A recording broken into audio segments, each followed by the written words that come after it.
So I'm going to tell you about the Baylands ecosystem habitat goals. And what it is a pretty unique project, unique possibly globally, but certainly in the US, where a bunch of scientists got together and came up with a plan for what to do about the intertidal habitats in San Francisco Bay. And they did this a long time ago. They did it in the late 90s. And obviously, even back in the late 90s, the San Francisco Bay Area was highly, highly urbanized. And that urbanization meant that what's happening in terms of trying to do any restoration or enhancement of those intertidal or Baylands habitats was essentially reconciliation ecology, because everything we're doing is within a ring of people. And that ring of people essentially dumps all their trash and all their effluents and a lot of different things into the bay. So those intertidal baylands between the bay and the upland are very much impacted by the people around it. So even though this is in the 1999 Baylands goals, which was the original report, was done before reconciliation ecology was a term, it was essentially one of these very first projects where we tried to figure out what should we do at a regional scale to make this work, this urban wild land interface. How can we make this work? Because the San Francisco Bay estuary tidal marshes were really exceedingly important, at least in the West Coast, but even at a hemispheric level and for wildlife. So the Baylands Ecosystem Habitat Goals was this huge collaborative scientific report done in conjunction with the agencies that are responsible for permitting what happens along these areas around the edges of the bay. So that a lot of what I'm going to be talking to you about is not just the science, but how do you take that science and make it effective? This is a really big piece of reconciliation ecology. And this happens a lot in science that you may already be aware of. We get our PhDs or our bachelors or whatever it is, and then we sort of talk to ourselves for the rest of our lives about what science is and how it should happen. And that doesn't really work in terms of conservation biology. Somehow those messages have to get to the people that are making decisions on the land about what should be done or how should resources be managed, water, land, wildlife, whatever it may be. And so I think one of the really interesting things about this project is it's a model for how you can do that. And because we have the first iteration of it done in 1999, we can now look back and say, was that effective? What have we learned from this model, and where do we want to go with it? So what's happening now is the report is being updated 15 years later, and a lot of that update is about climate change. And I'll be leading you through a fair amount of detail about how it's structured, what it is, whether it was successful, so that you can see that translation of science into management, which is one of the key features of this report and why we think it was effective. So this is just to remind you how urbanized the San Francisco estuary is. South and Central Bay, you see the gray all the way around them, and then all the way across the southern side of Suisun Bay, we're literally ringed by high density development.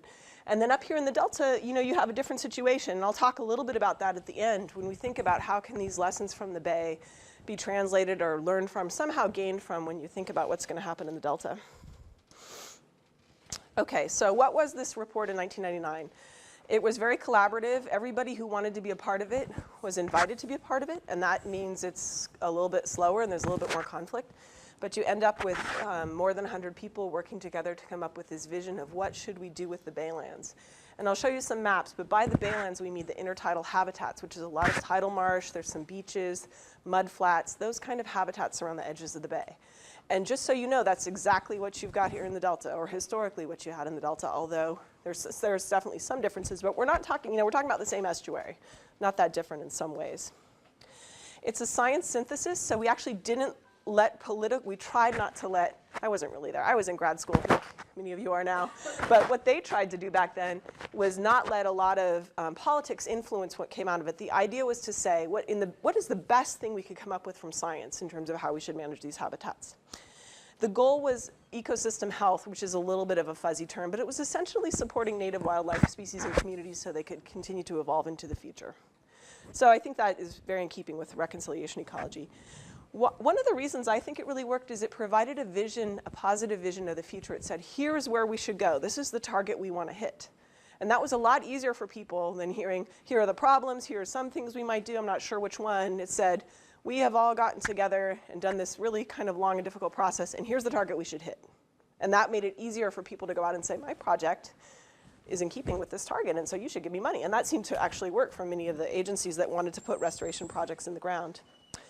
It also had very specific recommendations. So it said, if you're on the north side of Suisun Marsh, here's some areas you might want to think about restoring to these kinds of habitats. And that was helpful for people. let's say you work for the Sonoma Land Trust, you want to know for the parcels that you have some power over, what should you do with those? And then it was a common mandate in the sense that one of the reasons that it came into being was because there was conflict among the scientists. And when you have some scientists saying you should make more managed ponds and some scientists saying we need to restore tidal marsh, then it's very hard for anybody to do anything. But when the scientists have a common mandate and say this is the plan, we're not arguing anymore, then that's out of the way and it's easier to go out there and get money and get permits to get things done. And it was an unprecedented success, certainly for the Bay Area, but also for many, just in terms of any definition. So this is looking at some of the historical ecology or historical maps from the Bay, not including the Delta. And what you can see here is the green color is tidal marsh, 1800.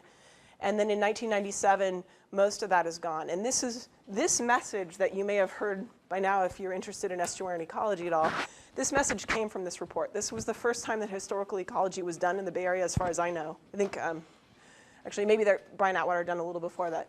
But this was the really first big study that showed this vision. Here's this change. We used to have this incredible thing. And now what we have is most of it's gone. And that really helped people crystallize the change that had happened. On top of that, and this is one of the Oakland Museum maps that was done more recently, but there was a lot more detailed understanding of this is South Bay marshes, so this is Silicon Valley right here. There was this understanding of what were these marshes like. They had all these channels. They were this dendritic network of sloughs. They were curvy and they were beautiful and they were really full of wildlife. And one of the things the Baylands goals did was detail some of those descriptions of what was actually going on in these places. So I point this out to tell you that part of it's the visioning is sort of getting people's hearts and minds entrapped in the ideas of what is the potential for this place? This is what it used to be. What do we want it to be in the future? And the outcome of the report was to actually come up with acreage goals. So they could look at the past. That bar on the left is 1850, the map I showed you. Then they could look at the present, which at the time was basically aerial imagery from 1997, where they detailed the different habitat types.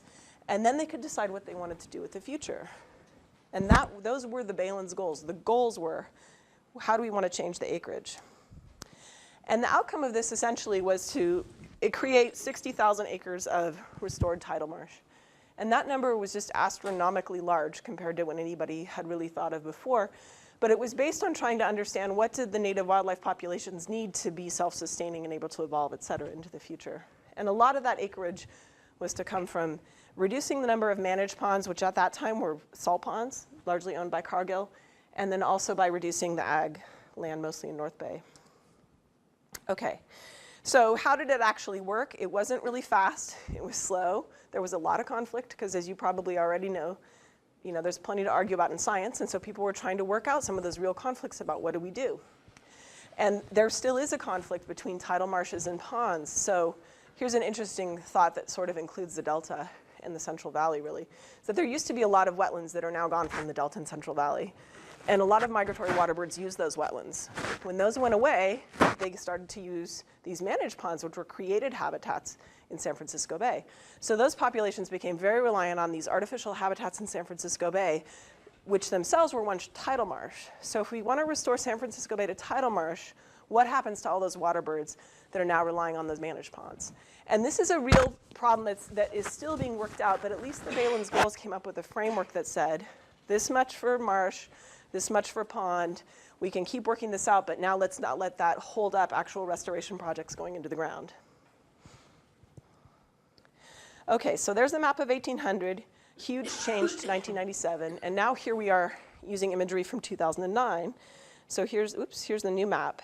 And you can see if I go back and forth, there's been some change, maybe not a ton, but you can see some change here. But the big change that's happened is how much future planned restoration is going to occur, which means the land has been acquired, permits are obtained or underway, and that's where you start to see really big gains toward restoration.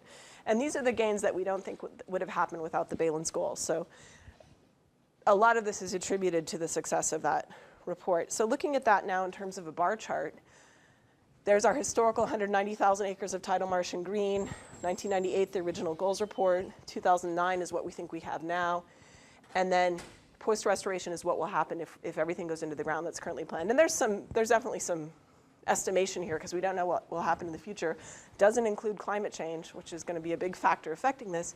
But basically, they've achieved, if you include the tidal flat restoration, which will then evolve into marshes eventually, about 7,000 acres of tidal marsh restoration have already occurred in the past 15 years, and then there's about another 30,000 that will happen. So essentially, we're going to be more than halfway done with just the projects that have been planned in 15 years since that report. So that amount of change was really unprecedented in terms of wetland restoration anywhere, to get so much done so quickly and planned and acquired. So to give you some numbers on that, the largest restoration project before the Baylands goals was 350 acres, and then it became 15,000 acres. So essentially the thought was that this process is what helped get Dianne Feinstein and other folks involved getting real federal money to buy the South Bay salt ponds, and also in encouraging Cargill to sit down and have that negotiation. And that's the 15,000 acre project, is the South Bay Salt Pond Restoration Project. It's been written into policy at the Water Board, BCDC, which Joe can answer questions about if he doesn't touch on it himself, the State Coastal Conservancy, the joint venture, different agencies that are involved in wetland restoration about the way, even the regulatory ones. So, hold on one sec. So we wanted to, as scientists, we wanted to fiddle with the goal. We wanted to say, oh, maybe it's not 100,000 acres, maybe it's 96 or whatever. And the steering committee, which are the folks that are actually in charge of this project, and they're comprised of the organizations like BCDC and the Water Board, said, no way, you can't change these. We have laws in DC that have these numbers written into them. So this report was so important that it got written into policy even at the federal level, and now we're fairly well locked into it, which is an interesting lesson in terms of climate change. You may not want to do acreage goals as you do this for the Delta, but it did seem to take hold. There's been a dramatic increase in funding through various routes, including the Restoration Authority, which we'll all be voting on, or at least those of us in the Bay Area will be in the fall, and that it inspired other goals projects for both the watershed and for the subtidal parts of the bay. So, in comes climate change, which of course people were aware of in 1999, but they didn't have all the models and projections that we have now. And so now what we have are some models that have, they have their own limitations, but they tell us, given what we know about how marshes evolve and accrete sediment, and given what we know about sea level rise and other changes in sediment supply in particular, what do we think is going to happen with the amount of marshes that we have into the future if we change nothing else, if we just let everything evolve? And this is a tool made by Point Blue Conservation Science, which is a little bit hard to see, unfortunately, but it basically shows that we're going to lose a lot of our marshes over the next 100 years, according to this model. Now, there's been other groups that have made other projections, and they all essentially get to the same idea that once the sea level rise curve is kind of flat right now, it's going up, but it's kind of flat, but when it reaches this inflection point and then really starts to accelerate around 2060, 2070, and after that happens, it gets harder and harder for marshes to keep up. And so what that means is they end up getting lower in the tidal frame, becoming mud flats, and then perhaps being gone altogether eventually. And so that begs the question, which is legitimate, of why would we be bothering to do all this restoration and spending all this public money if these marshes are going to be gone in the end? And so part of what we're doing as scientists in this collaborative project is trying to answer that question, trying to understand what our options are, and trying to decide, is there evidence that we can actually avoid this future and come up with alternative futures that are more positive for ecology? Yeah? What causes the marshes to disappear? Sea level rise. So marshes can accrete sediment based on the plants that grow there. They accumulate peat and then also just inorganic sediment that lands on them, and they're really good at doing that. But if sea level is rising faster than they have enough sediment to accrete to keep up with it, then they actually just get too low. Once they get really low, there's a lot of waves, and the waves erode them. So it has to do with marsh height relative to sea level height. Thanks for the question. Okay, so this is what we're calling the report, the Baylands and Climate Change, what we can do to emphasize that we think we can avoid that future that's laid out in that model, and to show that really, part of being in an urbanized estuary is we're controlling how much sediment is coming out of these watersheds, where sediment that is dredged gets deposited, how much water is coming in through different sources, and what the salinity is in some of these areas. We can really turn some knobs. Not everything we'd like to turn, but there are some management changes we could make that could affect what happens into the future. So that's what this report is about. We're going to present the state of the science, but then we're also going to provide recommendations about what should be done. It's very much focused on the effect of future change. especially climate change. And then we're talking a lot about, not just about these static blobs of habitat on the map, but about these processes and functions that are necessary to maintain the habitats. And so this is a really key aspect of sustainability in the long run, obviously, is resilience. What are the processes and functions inside these landforms and these watersheds and these baylands that actually allows them to persist? So for example, marshes have this process where they can accrete, but they have to have the right amount of sediment supply, or they have to have the right amount of fresh water, whatever it is, to be able to accrete fast enough to keep up with sea level rise. So maybe we can affect that process by changing some of our management of sediment supply or water, and then change the equation of how they keep up. And so getting back again to the process of why we think this is an effective approach, is that we have the right people looking over our shoulders. So I think I can say this as a scientist. It's really good that the folks who are on our steering committee are very knowledgeable about science, but most of them are agency people that are involved as stakeholders in how to manage the land, more than actually doing the basic research on the land. And so our steering committee are basically the users of this report rather than the authors of the report. And so the users of the report are telling us how to structure it, what should be in it, some things that we can and can't say, and it's an interesting tension between science and management trying to get out the messages in the right way. I'm here in the middle with the project coordinator, and another important group there in purple on the left is the science review panel. We have independent national level scientists coming in to sort of check up on what we're doing, read the report at the different stages of development, and tell us where we're not measuring up, and that's been really good. It's really forced us to step up the quality of what's in there, because as is true for a lot of this kind of work, there's just not enough money, so we're basically asking people to do a lot of this as volunteer work. And then when the science review panel comes in and says, well, but you forgot to actually do any scenarios of a big storm, then everyone perks up and says, oh, we better do that, because science review panel told us to.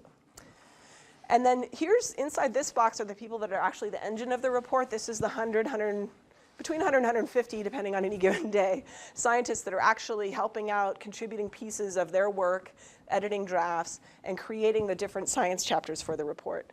And so they're involved with how the habitats will evolve over time. So that's like those models I showed you of marsh evolution over time. But then also what the interface is between the intertidal baylands and the bay. Since we know that these wetlands are transitionary, we want to acknowledge their relationship both to the bay and to the upland. And the bay and the upland will also be changed by climate change. So this is a machine with a lot of moving parts trying to figure out what's going to happen.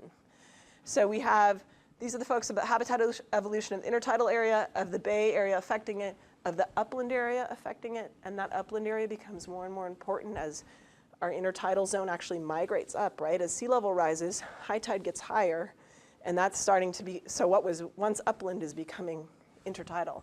So it's a very important area. It's going to be a big issue with how levees are built, who owns the land, how it's managed. Can wildlife get out of the intertidal zone during these big floods that we're expecting? Do they have any refuge area with plants? Are they up against a housing development with a seawall and a bunch of cats sitting on the top of the wall waiting for them to come out? And then we have a group that's just working on risks to wildlife to really try to think about some of the biological processes and biological interactions, since this group is mostly focused on physical process. And then we have a little bit off to the side, our carbon accounting groups. Since carbon accounting is such a big deal now in California, trying to figure out, can we use these wetlands as a mechanism for getting some money to do more wetland restoration?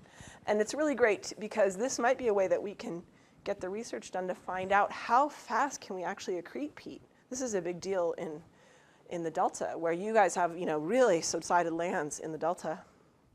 And in freshwater wetlands, you can accrete peat really quickly, right? But how quickly and under what circumstances? How would you actually farm these marshes to try to make up some of that subsidence and maybe stay ahead of sea level rise? So here is our steering committee. It's a lot of people to try to organize. These are just the bosses, right? So we've got, in grad school, I had 2 advisors and I had 2 bosses, which I thought was a good idea at the start. And I wouldn't advise it if it's a decision you're making. But now I have about 26. And so, this is a lot of people that we're answering to, but it ends up being a really good balance, hearing a lot of different voices and coming up with the right product. And Joe LaClair, who's here today, is on the steering committee, so it's great that he could participate, and you can hear about it from this side. And then here's our science review panel. These folks are selected to be experts in the different aspects of the report that we're writing. So we figured out what we were going to be focusing on, and then we went and found them and asked them to participate. I don't know how much you guys are involved in the local what's happening, but Peter Goodwin, the head of the Delta Science Program, is a really great connection for us to be sure that we're trying to be in sync with what's happening in the Delta. And then our science contributors that I already talked about, those are the folks who are actually doing the research in the Bay Area and writing the chapters. Okay, so there's the chapters I already mentioned. And what's interesting about this is that we've started to structure the whole thing into layers so that if you don't think you can get through 300 pages of this kind of science to read the ultimate messages, oh, hi, Jay. There's going to be a layer on top of this that's a summary of the science that's just about 50 pages that tries to boil down for some of the users, what are we coming up with out of this? But then if you want to delve into it, say you're a grad student and you want to delve into it in more detail, well, there's going to be a lot of backup here of evidence of why we're saying what we're saying. Here's another interesting point about process and how to deliver this kind of scientific information in a way that people find useful. We're offering the recommendations. What should you do about the Baylands in each part of the bay for the next century? Those are recommendations. We're offering them at several different scales. And here again, as scientists, we wanted to tinker with this and say, well, we want to offer it at a watershed scale, and it would make more sense scientifically to do this by ecosystem or whatever. And the steering committee said, no, we are organized around these subregions of the bay and these segments of the bay, and you need to tell us the science in the way that works for us, which is this way. And so that's another good example of the interplay between the information we want to get across as scientists and how it will actually be used. So there's regional level recommendations, and there's actually even overarching recommendations that are sort of bigger than that. And then there's these 4 subregions, what should you do in Sassoon, North Bay, Central, South Bay. And then there's these 20 segments getting right down to different reaches of the shoreline. What are the different opportunities and constraints in each area? And this is probably useful, say, for folks working on thinking about reconciliation ecology in the Delta, because you guys are going to be looking to Sassoon a lot, right? And so you probably want to parse out that Sassoon piece. And ahead of time, we're already trying to do this, but make sure it's in sync, that the planning from the Bay side for Sassoon makes sense with the planning from the Delta side. And there's, it's kind of like the western states in the US. It's like the last frontier. Everybody's going to be looking to that land to reach their restoration goals. Okay, so I said the report is mostly about drivers of change. What are the really key ones that we think are affecting the Baylands? Sea level rise is huge. And we're trying to recognize it's not just this little bit of change every day. There's a lot more complexity to how it's going to change, when it's going to change, how fast it's going to change. Temperature, precipitation. Some of these are more certain, like temperature. Some of them are less certain, like precipitation. And we're trying to factor in the uncertainty as we think about this. Then sediment supply is a big deal. You've probably heard that we have evidence from USGS that there's less sediment now than there has been for several decades. But is that going to continue? Can we learn to take advantage of local sediment supply instead of being so reliant on the Delta? When the Delta restoration projects actually happen, will they suck up all the sediment and suddenly we'll be getting a lot less coming into the bay than we used to? These are really important issues coming up here with the drivers of change. Freshwater inflows, you're probably very aware of that, salinity and nutrients. So there's that interaction between sediment supply and nutrients. As you lose your sediment supply, the water becomes clearer, and you can have effects from eutrophication that you didn't have before, because suddenly they're not as light limited as they used to be, and you get these big outflows. So there's a lot of moving parts, again, that we're trying to think through as we envision the future. And I don't want to go through this slide in detail other than to say, getting into the details of what future scenarios you want to think through is a really big job, probably more than we realized when we bit this off. And it's very helpful. Let's say, here you are trying to organize 120 scientists. You need to have everybody thinking about the same scenarios. You can't just say, think about climate change and go do your own literature review, and then write your chapter. You have to say, here's our scenarios. This is how you should think about them. This is what I want you to write about them.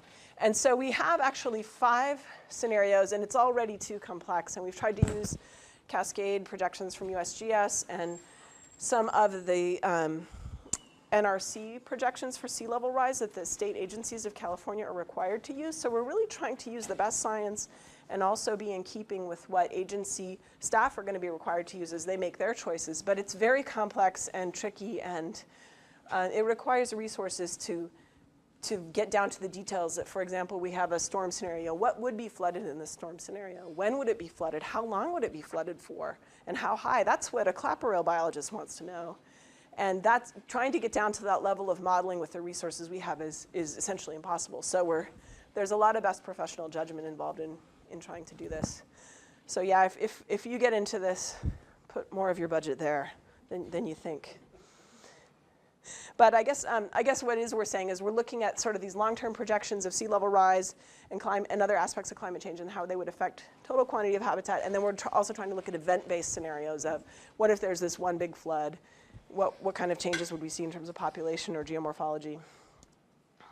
Okay, and that's again, this is the long-term scenario thinking is, can we change, this actually probably is one of the scenarios, is the outcome. Can we change that outcome?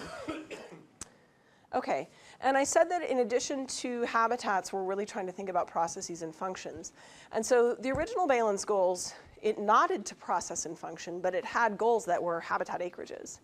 And if we had our way as scientists, we would have actually gotten rid of those habitat acreages and said what we want as goals are processes and functions that can be measured by certain indicators. And so unfortunately, we're not able to go all the way there, but what we are trying to do is, instead of seeing these as static landforms that are just there, understanding what is it that created this landform and how would you manage the land to make that sustaining into the future or to change it back. So for example, we've lost a lot of barrier beaches. Are there things we can do to restore the processes that allow sand to move through the bay and create these barrier beaches? And the answer to that one is probably not, but maybe we can just plop the sand back there and then how long would it stay? So we're really trying to be innovative and go beyond where we were 15 years ago, really use the best available science, which means, well, I think I'm getting to this part, which means we have a lot of uncertainty. So here again is looking at that. This is actually kind of a similar view of that same area. And this is only getting away from habitat altogether and just thinking about what is it that makes these baylands happen. You have deposition from stream deltas, you have deposition from the wave. It's not just one tidal marsh platform that you can think of all as sort of the same thing everywhere. You're going to have to think of all of these processes to consider how can you maintain it, how can you allow it to be resilient via the way it sort of wants to work naturally. Okay, and this is one of the scientists who's working on this. This is his joke, is that instead of calling it Baylands and climate change, what we can do, we should call it Baylands and climate change, experimental and unproven and illegal. So that's what happens when you're trying to do cutting edge science with brand new challenges from climate change. We are not ready for this policy-wise. And in some ways science-wise, we don't know everything we'd like to know. And so this is a hard thing to do.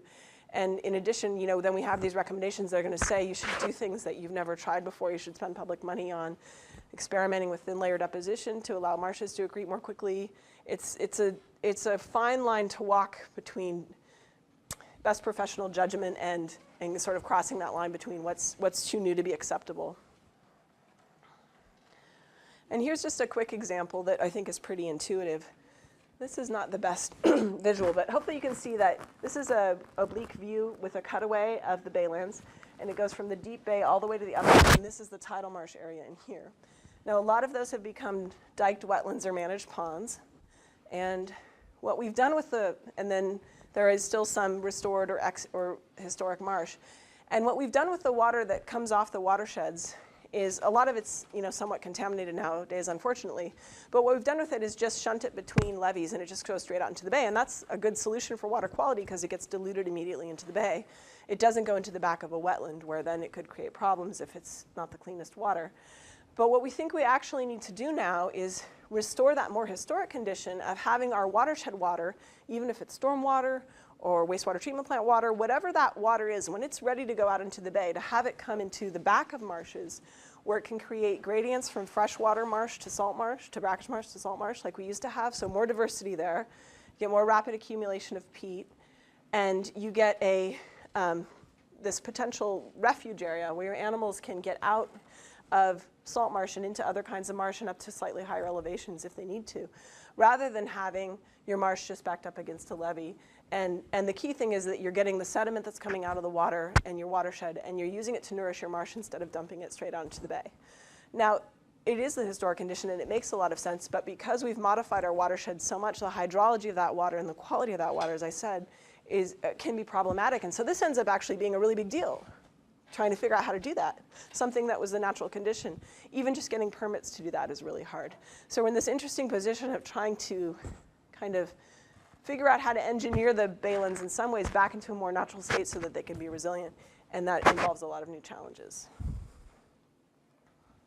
Okay, so quickly, if I have time, I do not have time. I'm not going to go through our recommended actions because I think they're not as helpful in this area.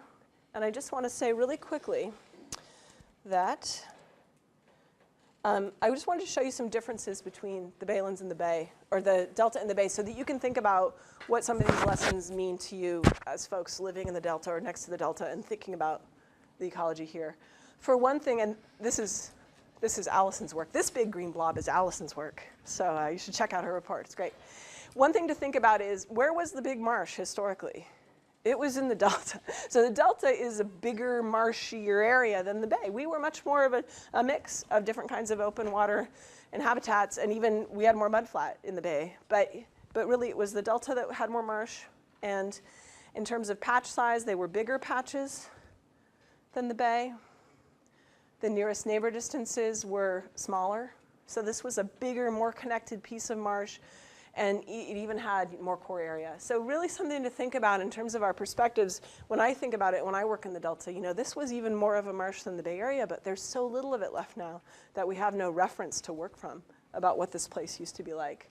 And how to, we have all these wildlife that evolved here, right? Even if it's only for 3,000 years, there's a lot of evolution that can happen during that time. So how do we reconcile this landscape with the wildlife that evolved here? Okay, so I leave you with a couple ideas about how to do that. Build your science communication for the users. Don't build it for yourself. If you're trying to get it to those users, you have to actually ask them for what they want. Inspire people with something positive so they have something hopeful to work toward. And I think collaborate to create a science mandate so that the scientists aren't arguing with each other, because that just creates complete gridlock and nobody moves forward. And then a couple of ideas that we haven't completely done yet, but we're working on for our next steps, is to try to implement the recommendations of the Baylands goals through infrastructure updates. So let's say something happens with Highway 37 across North Bay and they decide to elevate it or make a causeway. That's when we want to say, oh, here's our plan for what you could do at the same time. That really makes a lot of sense. And then also partner with stakeholder agencies, which means partner with people who have the money. So the flood control agencies have some money. The wastewater agencies have even more money, right? Because we actually all pay them to take our dirty water away. The regulators, et cetera. So we're not going to do this on the back of, the Nature Conservancy and the World Wildlife Fund. We have to look outside of some of the conservation biology folks. And thank you to those who supported the project. And thanks so much for listening.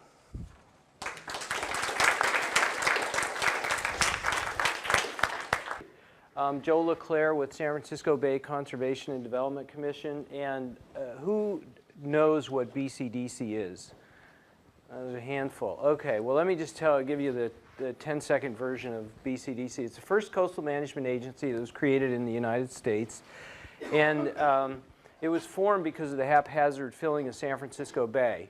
And there was a real concern in the 60s about that. And so 3 women convinced the legislature to pass a bill to create this agency that manages San Francisco Bay as an ecological unit. And also, we have a responsibility to promote wise development around the edge of the bay. So for ports, airports, and other marinas, all kinds of things that need to be on the bay and or can be on the bay, our job is to issue permits for that kind of development. Well, when BCDC was created back in the 60s, there was this concept that you could have a permanent shoreline because no one really understood that we had a dynamic bay that was changing based on historic sea level rise rates. So we all thought that you could just build the shoreline and it would stay there. Well, we've learned otherwise, that it's actually a growing bay, despite the fact that we were put in place to deal with a shrinking bay.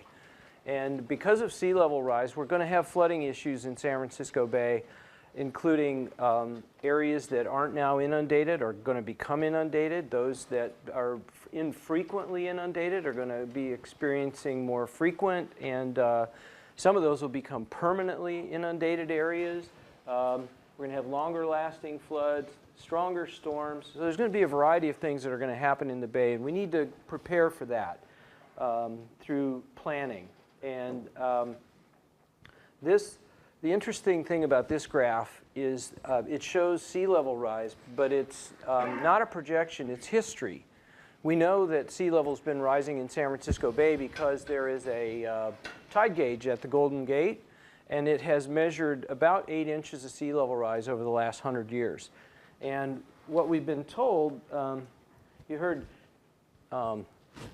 Letitia talking about sea level rise projections from the National Research Council. Well, this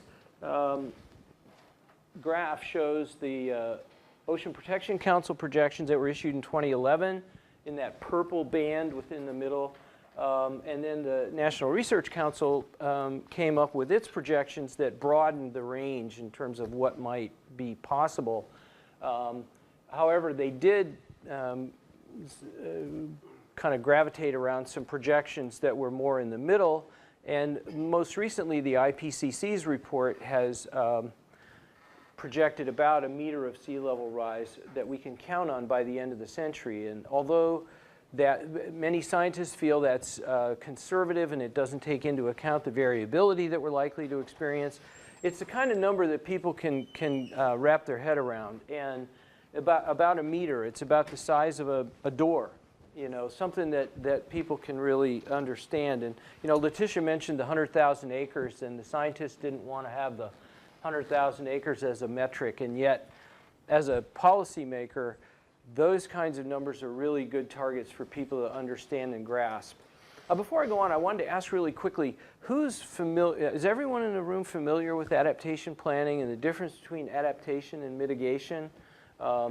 If you're not, just raise your hand. I'll do a, well, everyone's on top of adaptation. Well, that's wonderful, because I want to make sure that we're all on the same page, because that's the kind of work that we've been doing at BCDC. So we used 16 inches and 55 inches of sea level rise as mid and end of century projections to look at the impacts that might occur in San Francisco Bay to the urbanized area, so what I call the dry side of the levee.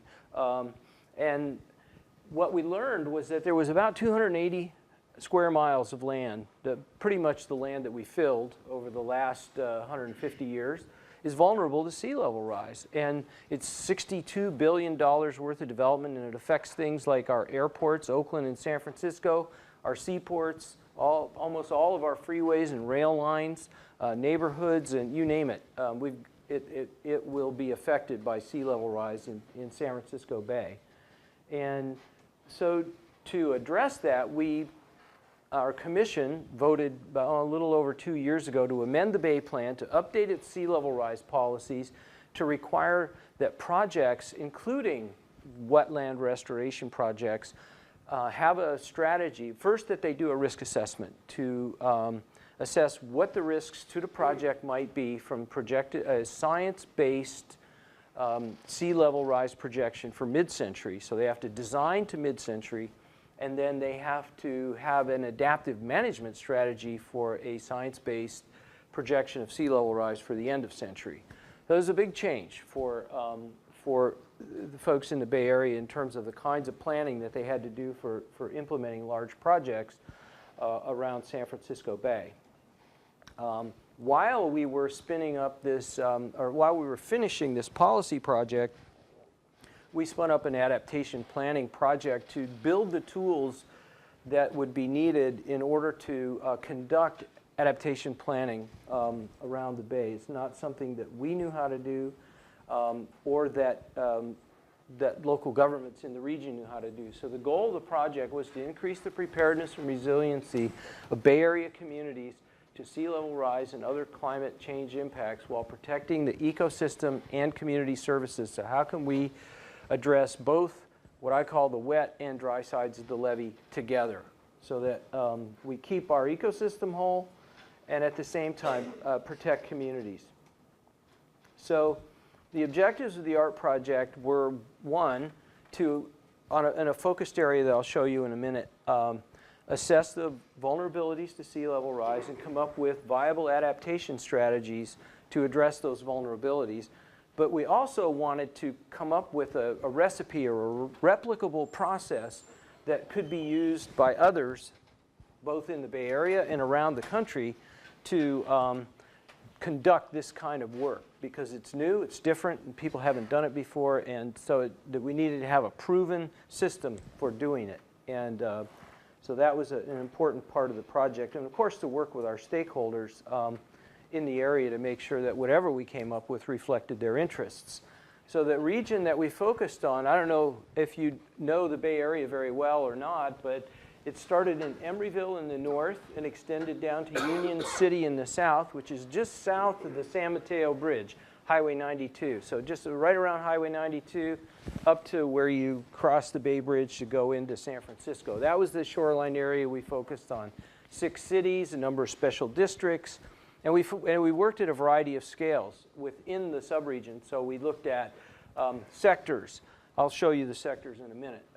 Systems, assets, very specific assets like sewage treatment plants or BART stations, and even got down to components of systems to understand how, if you have an electronic feature like traction power for BART, if that goes down, takes the whole system down. So we had to look at all those different scales in order to understand vulnerability. And these were the asset categories that we looked at. Our stakeholder group asked us to look at all these. I was opposed to it because it turned out to be a ton of work, but this is really the complexity that you have to grapple with if you're going to do resilience planning, where at the end of the day, all these different kinds of things are affected. Everything from your wetlands and shoreline protection, like levees and seawalls, to sewage treatment plants and schools and hospitals and everything. So we had to look at all those different things. And of course, we had many partners. This project was undertaken, led by BCDC and NOAA, the National Oceanic and Atmospheric Administration, but along with, like I said, all these cities, special districts, and other experts that could help us out with the work that we needed to do. And in order to conduct the work, we looked around for a planning model that might be useful to us, and we found one that the ICLEI for Sustainable Communities, an NGO that focuses on resilience planning, came up with. But in the course of applying that planning model, which has had 4 steps to it, we learned that we needed to add this define step, which I'll talk more about in a minute. But it was the transition between understanding or identifying what the vulnerabilities were and how you develop adaptation strategies. So it was a kind of a classification and categorization process for characterizing the vulnerabilities so that you could more easily step into strategies that would actually address them. And we'll talk about each of the steps, but the first step is to scope and organize. That's to pull together your team. Who are your experts? Who are the stakeholders that you need to work with? And what data do you need to conduct this work? Finding data is one of the hardest things that you will encounter in the course of trying to conduct this work. So it's really critical that you have an approach that enables you to get the information that you need. So in conducting the assessment, the first thing we did was look at the existing condition of all the assets, try to understand their adaptive capacity and sensitivity based on their exposure to sea level rise. So we mapped areas based on 6 scenarios and determined what assets are exposed. And out of that came this 200-page existing conditions and stressors report that looked at all these different asset categories that I showed you earlier. Out of that, we did an analysis to understand then what the vulnerabilities were for each of those based on the adaptive capacity, their exposure and sensitivity, and the vulnerabilities are summarized in the vulnerability assessment report, and then we also identified key planning issues in the subregion that fed into the defined step, which came next. So again, scope and organize, assess vulnerability, understand what the risk and or consequences of those vulnerabilities are, what's the likelihood it will happen, and then what are the consequences to the community? What happens if that hospital goes down, or if BART doesn't work, or you can't use the freeway? What are the consequences? And that gives you a sense of the importance of these different vulnerabilities. Or if an endangered species habitat is eliminated, for example. So we prepared this report and developed metrics to assess function and condition. And then, well, pass on that. I know we're getting late here. So, and then I've already talked about the vulnerability and risk report, which encapsulates the adaptive capacity, sensitivity, and the likelihood and risks in the consequence analysis. So, in addition to looking at these sort of fundamental sea level rise issues, we in the planning process, we analyzed everything through 4 frames: ecology, environment, economy, and governance. Because these were all issues that if we didn't solve for all 4 of them, we would not come up with solutions that worked. Because any one of the interests behind one of those 4 could thwart your consensus, could prevent you from moving forward. So, and we didn't know a lot about social equity, so we wrote a white paper on social equity to look at it in the context of sea level rise planning. And we also didn't have a lot of good information about governance, and so we wrote a white paper about governance in the context of sea level rise planning. And it was really helpful to us in terms of beginning to think about what kinds of collaborative structures are needed in order to effectively implement adaptation strategies.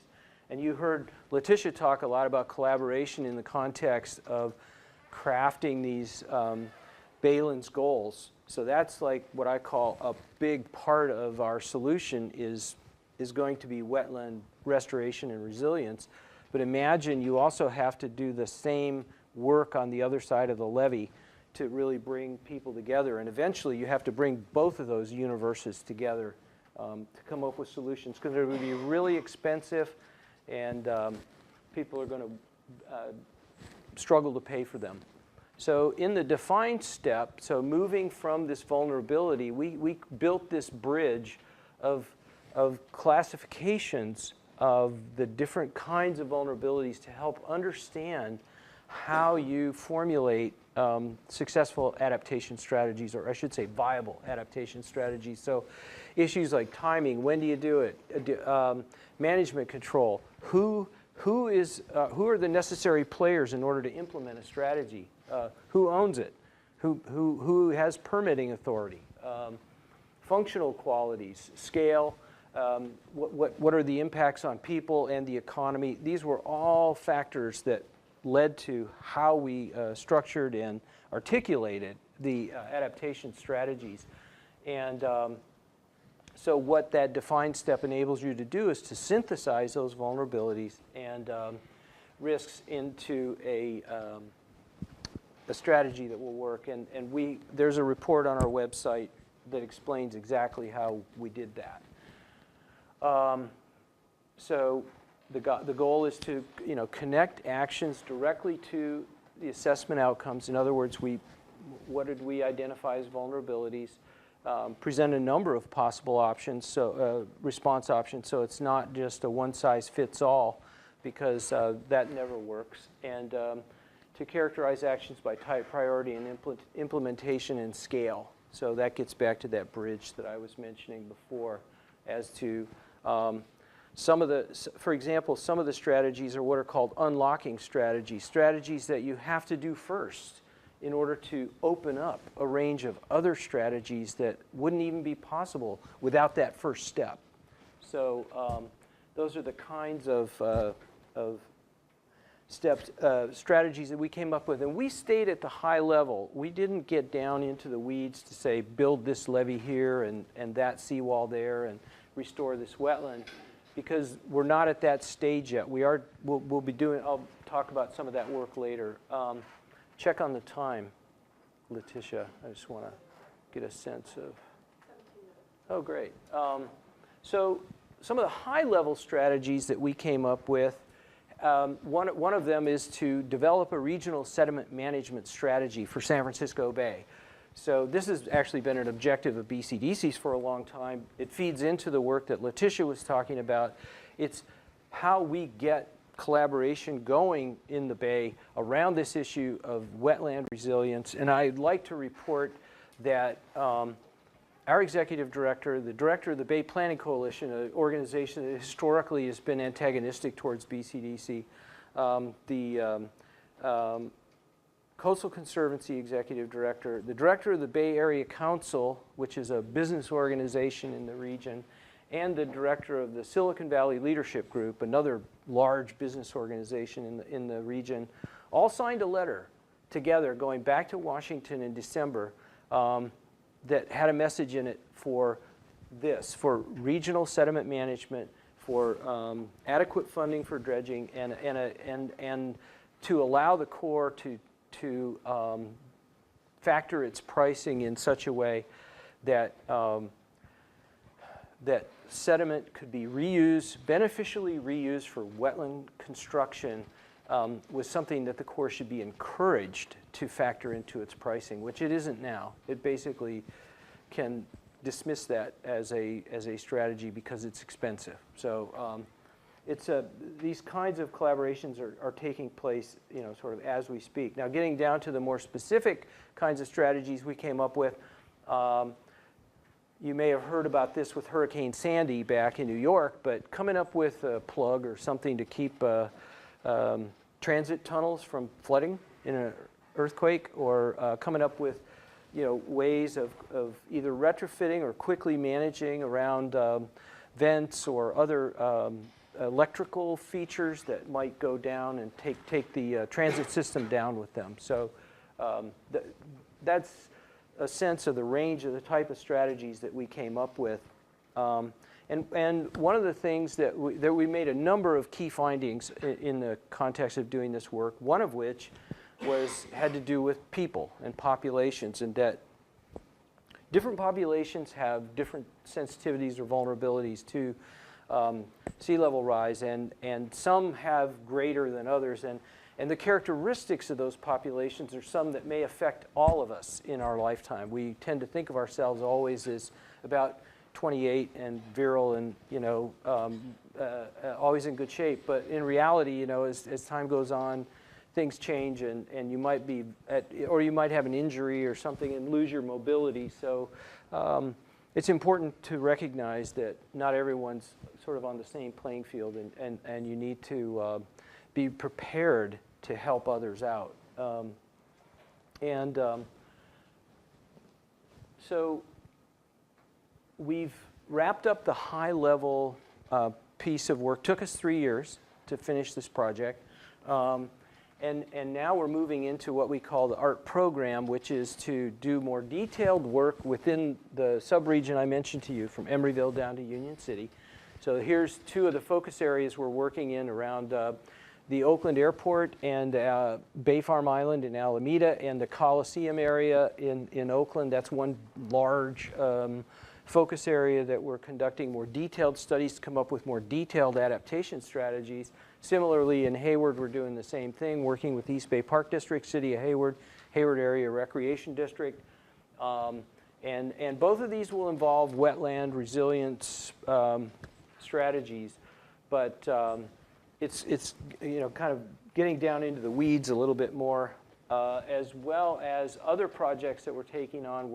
We have a NOAA fellow who's working exclusively with East Bay Regional Park District on crafting strategies for all their shoreline parks in Alameda County and Contra Costa County, where they have a number of shoreline units that are going to need some strategies to deal with. And we're doing some sector-specific work, working with BART, Caltrans, and MTC, the Metropolitan Transportation Commission, to come up with specific strategies to deal with the Bay Bridge takeoff area, the Coliseum area, and the Hayward-San Mateo Bridge. So that's some of the what we call the art program, the more detailed work that we've moved into now.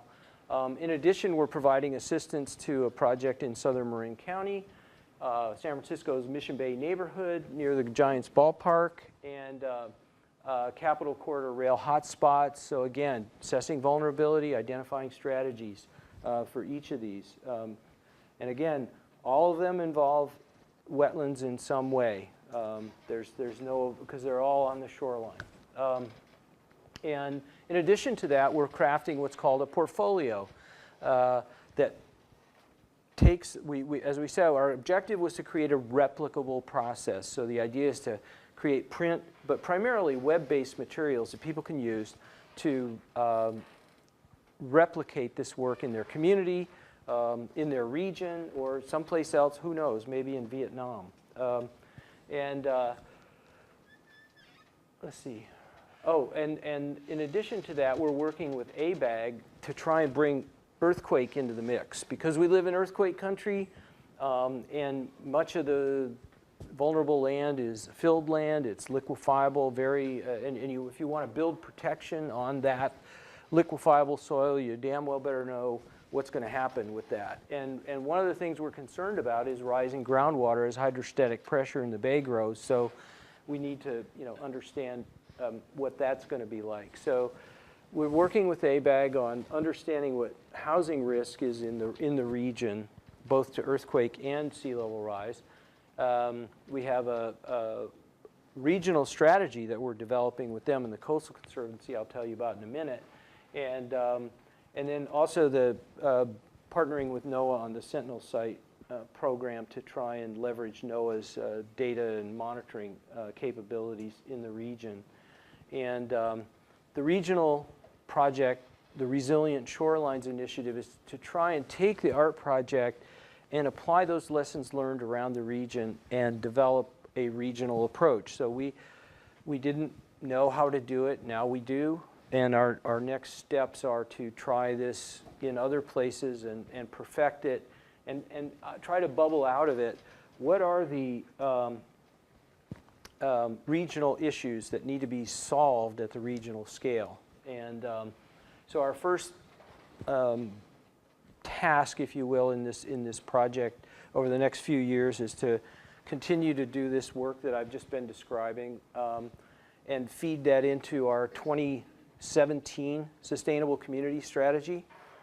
Then we hope that by 2021 we will have done enough work to be able to have this regional strategy in place. But we also hope that we're going to get more money and be able to do it faster.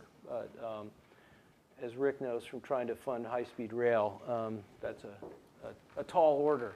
Now another project that we're involved in, Letitia as well, is the Bay Area Ecosystem Climate Change Consortium. It's a group of federal agencies, state agencies, and NGOs that are trying to promote nature-based solutions to make sure that in our rush to protect developed areas, we don't forget about our wetlands, and that we integrate these nature-based solutions into our flood protection approach. And so you can see the groups that are part of this, and they're tied into the LCC program that the U.S. Fish and Wildlife Service manages. And in addition, so the Resilient Shorelines is being done in partnership with the Joint Policy Committee for regional agencies in the Bay Area. And they also have another initiative that's called the Climate Resilience and Energy Project. And part of that is to try and spin up a climate resilience hub in the Bay Area. And I don't know if any of you know about this, but UC Davis, UC Berkeley, and Stanford are the partners in creating this. It's a fairly recent development, and there's a meeting tomorrow in Berkeley to talk about this hub. And there's some funding perhaps from the Kresge Foundation to carry it, but the idea is that the region, and by this I mean a broader region that includes the Delta and the Bay and perhaps even the Central Valley, will benefit from the work that comes out of the applied science from this group. So that's a really important initiative, and I'll just mention quickly that on the outer coast in the Bay Area, the city of San Francisco looked at its ocean beach erosion problem that was taking out the Great Highway at times and threatening a sewage treatment plant. And they came up with a strategy working with San Francisco Planning and Urban Resources